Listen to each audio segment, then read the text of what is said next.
Howdy viewers, welcome back to the Pronghorn Tractor Works YouTube channel. As you can see, the trusty 1816 skid steer's had the engine pulled. I've also done a number of other things to it. I pulled these axles, kind of hard to see in this light, but I pulled all 4 axle shafts, put in new bearings and seals in all of them, and it was a pretty good idea. I'm pretty glad I did as soon as I tore into a couple of them and had them half full of water and rust and all kinds of nasty stuff. So anyway, there's like $300 into all of that. But I also got my wheel motors, and for those of you who have been following this channel, or following this saga, I had said that the wheel motor was out when I bought it, and that it would probably, I could probably find a pair of wheel motors to upgrade to for less than the cost of one case wheel motor. As it turns out, these were almost about a third of the cost of one case wheel motor for the pair. So I had to have a couple of hoses built. So they had 45s. These two with the 45s on them here, 2 new ones. One of them already had it. This front one here already had that 45 on it. So the one behind it, and then this one over here, I had to have built so that they would clear this shroud, or this instrument panel that sits right in front of this bell crank here and bolts down right here. So I needed to have those hoses facing backwards a little bit. This one I had to put on because, well, it just plain wouldn't clear the frame rail. I couldn't get it in there, so I had to get one built for that. So that's done. I had to buy a new chain for this one because the other one was so totally jacked up. I soaked it in a bucket of oil for 2 weeks and still have some seized links. So I figured it's better off just replacing it. The other 3 were okay. Actually, they were in great shape. It was just, I think it was the way it was sitting. There was some moisture puddled up in the bottom of this side here, and so the end of the chain, the side of the chain that was sitting down in the sludge, just rusted all to hell. That's pretty well it for inside there. I should be about done. Aside from getting the engine mounted, now this had a Tecumseh single-cylinder thumper in it. They're decent engines, you just can't get parts for them anymore. So I ended up scoring this 18-horse Briggs from my uncle for free. He says it's decent. We're going to find out. I got to go through and check it all out, but from what I can see, it looks pretty good. At any rate, that's what I'm working on right now, and then I've got a set of pulleys on order to go on the output shaft, and then those will show up here in, I don't know, 3 or 4 days probably, so next week sometime. Oh, the muffler is going to be pointing the wrong direction, so I'm going to have to cut or bend this and extend the pipe out so it'll run along here and out, and then it'll exit kind of down this way, and that'll help. Well, it'll keep me from breathing exhaust, really.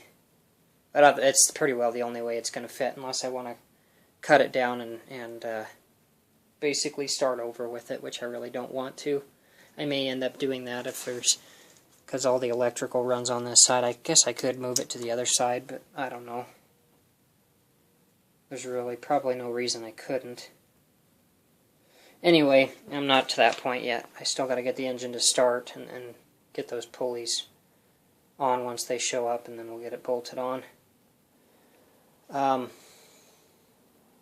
Not much else for updates. I did have to assemble my shop press that I've had sitting in the corner for about 2 years now.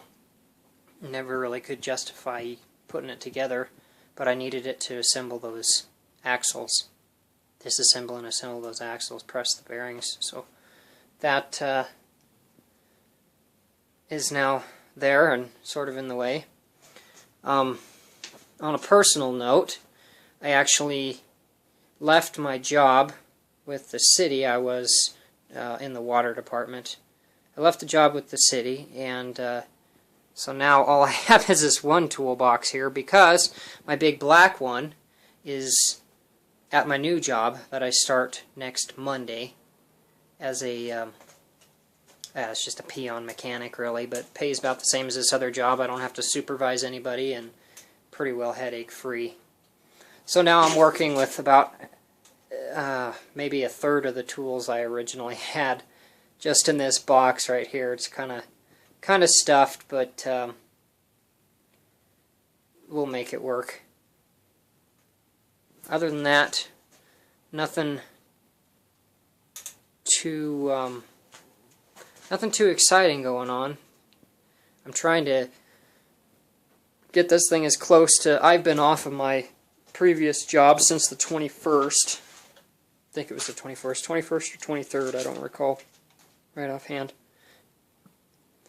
And so I've been trying to get a bunch of stuff taken care of before I start my new job. My new job's actually in a different town, and we bought some land out there last summer, so we will be selling this house and moving. Hopefully this late summer or early fall we'll be out at this place and staying in the other town until I get the house built. I'm going to build a log house there.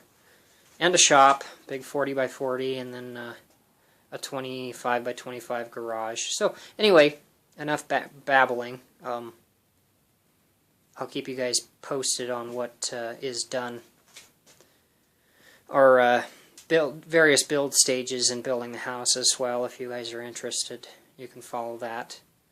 But this thing and my dually are the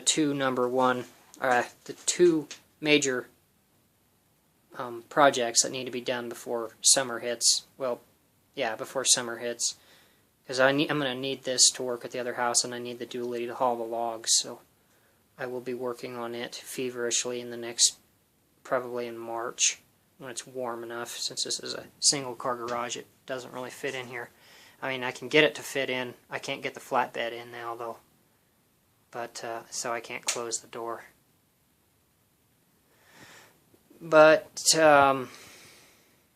let's see, what else? Oh, I wanted to do a couple of upgrades to my sawmill before it gets,